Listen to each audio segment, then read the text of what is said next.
नमस्कार मित्र। आज बहुत बड़े अंतराल के बाद अपन लोग मिल रहे हैं। आज का जो विषय मैंने चुना है वो गंगा अवतरण का है। गंगा जी पृथ्वी पर कैसे आई।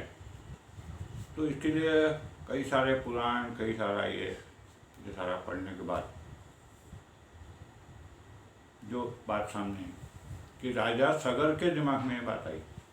अब राजा सगर जो है बिल्कुल रघुकुल का राजा था, राम का पूर्वज था, और वो अमरावती या विदर्भ में कहीं उसका राज्य था, ऐसा कहा गया। क्योंकि सब एक जगह तो रह नहीं सकते, अयोध्या में सब लोग नहीं रह सकते। तो ये राजा सगर के दिमाग में कल्पना है और उसने तपस्या शुरू की, ऐसा पुराने में कहा है। तपस्या माने उसने प्रयास शुरू की कि गंगा जी को यहाँ लाना। तो उसको दो रानियाँ थी, एक सुमति और दूसरी केशिनी। तो सुमति जो थी उसको 60,000 बच्चे पैदा हुए। अब वो 60,000 उसके बच्चे थे कि उसके अपने परिजन थे, उनके परिवार के लोग थे या जो भी थे, बाकी वो 60,000 बच्चे।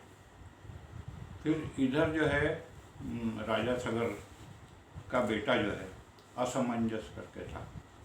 तो असमंजस का एक बड़ा विचित्र शौक था, तैरने जाता था नदी में, और बाकी कोई बच्चा दिखा उसको तैरते में और कमज़ोर लगा तो उसको ले जाकर डुबो देता था पानी में। ऐसी जब 2-4 घटनाएं हुई, लोगों की शिकायतें आई, तो राजा सगर ने उसको देश निकाला दे दिया, बाहर कर दिया उसको। और इस असमंजस का लड़का जो है वो अंशुमान था। अंशुमान का लड़का दिलीप था, दिलीप का लड़का भगीरथ था। तो यहाँ तक ये लगभग 4 से 5 पीढ़ियाँ जो है गंगा अवतरण के लिए सब लोगों ने प्रयास की कि गंगा यहाँ आ जाए। ये एक है। दूसरा ये कि उसी समय इन्होंने राजसूय यज्ञ किया था राजा ने, राजा सगर ने। और राजसूय यज्ञ का जो हो रहा अपना अश्वमेध यज्ञ का जो हो रहा है वो दक्षिण की ओर जा रहा था। तो दक्षिण की ओर जाते जाते इंद्र ने देख लिया कि सारी सेना सो रही है, ये हो रहा है। तो उसने वो जो अश्व है वो उठाया और कपिल नाम के मुनि थे, उनके आश्रम में बांध दिया ले जाकर। अब वो चोरी हो गया, चोरी हो गया, चोरी हो गया, अश्व चोरी हो गया। तो 60,000 लोग जो है उसको ढूंढ रहे। और ये 60,000 लोग आने से कपिल ऋषि को भी भारी परेशानी हो रही।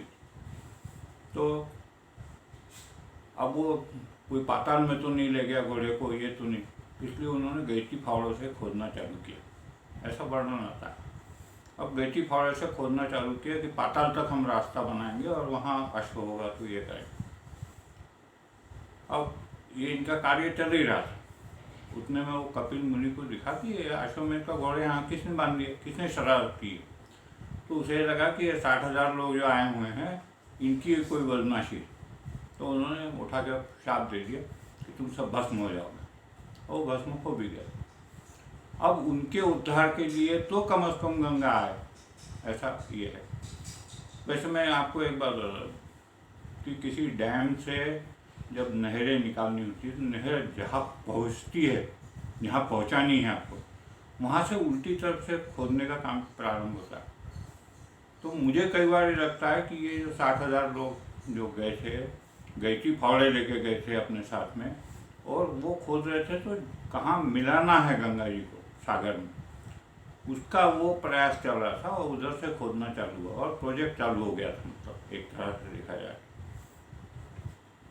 और फिर राजा सगर जब तक जीवित था तब तक ये काम चलता रहा होगा। वो भले नष्ट हो गए हो, लेकिन उनके उद्धार के लिए तो कम से कम गंगा आया, ऐसा कुछ दिमाग में था। अब मेरे पिताजी के मित्र थे काशीनाथ सहस्रबुद्धे करके, उनका बेटा जो है प्रभाकर सहस्रबुद्धे उस ज़माने में, मैंने 52-54 में एग्रीकल्चर ग्रेजुएट था और एग्रीकल्चर डिपार्टमेंट में काम भी करते थे महाराष्ट्र में। ये बाद में जनसंघ के प्रचारक बने, और जनसंघ के प्रचारक बने जबलपुर में। उन्होंने अपना परिवार रखा, परिवार मैंने एक बेटा एक बेटी, और वो ये महाराष्ट्र हाई स्कूल के सामने ही रहते थे। ये इनको जाने का मौका मिला गंगोत्री यमुनोत्री जो है, तो वो वहाँ गए तो उन्होंने कुछ अजीब बात बताई। वो अजीब बात ये है कि वहाँ विष्णु प्रयाग, नंद प्रयाग, कर्ण प्रयाग, रुद्र प्रयाग, देव प्रयाग, ये जो 5 प्रयाग है, इसमें क्या हुआ है कि वो जो नदी है कंचनगंगा, या महागंगा नहीं बोल रहे हैं उसको, और कुछ नाम दिया है, तो उसको जोड़ने के लिए अलग अलग प्रवाह उन्होंने इकट्ठा किए 5 प्रयागों में, कि उसका प्रभाव बढ़े, प्रभाव वहीं के वहीं ना थम जाए, वो बढ़े, इसलिए उन्होंने 5 प्रयाग खोजे। तो वो वहाँ से पत्थर भी लाए थे, जो प्रवाह में लगे हुए पत्थर थे, तो उन्होंने वो लाके उसका टेस्टिंग भी करवाया।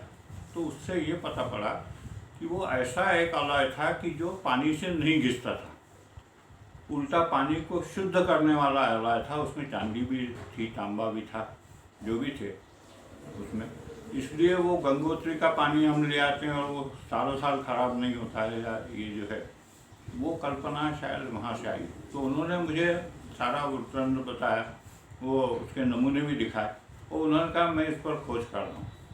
मैंने कहा आप करिए, करने के बाद मुझे बताइए। तो उन्होंने कहा नहीं, मैं मान लो नहीं कर पाया। तो वो 70-71 तक तो जीवित थे। उसके बाद फिर उनका मृत्यु हो गया, प्रभाकर राव जी का, और फिर वो काम रह गए। ये मेरे दिमाग में भी ये विषय बना है कि उसमें लिखा है कि राजा सगर ने तपस्या की, तो ब्रह्मा जी ने गंगा से कहा कि तुम चलिए नीचे। बाकी उसका जो वेग है ऊपर से, आकाश से आने वाला जो वेग है, उसको कौन सहन करेगा। इसलिए फिर उन्होंने शंकर जी की तपस्या की, और फिर शंकर जी ने अपने जटा में उसको समा लिया, शंकर जटा समाई, ऐसा है। कई बार शंकर जी के चित्र में अपने को दिखता भी कि ऊपर गंगा है और गंगा का पानी बह रहा है, लगातार शांत करने के लिए उनको यह जो भी। तो ये जो कथा है पुराणों में, इसकी अपेक्षा ये जो कथा है कि वो खोद के निकाला गया होगा, ये कथा ज़्यादा ठीक लगती है, सही लगती है, नया एंगल है उसका। बाकी जो कथा है वो है, और वो गंगा आगे बढ़ी, और सबसे 5 प्रयाग होने के बाद वो आती है इलाहाबाद में, जमुना नदी उससे मिलती है, तो उसको प्रयागराज बोला जाने लगा, क्योंकि इतना बड़ा प्रवाह मिल गया है उसको वहाँ जमुना का। तो जमुना गंगा दोनों मिलकर जो है वो जाती है वहाँ तक।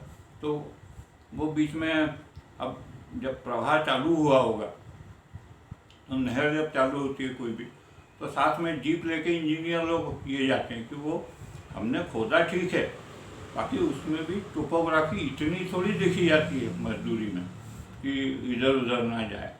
तो जन्नू ऋषि के आश्रम में घुस गई वो, फिर वहाँ से उसको डाइवर्ट करके फिर उन्होंने मेन स्ट्रीम पर लाया।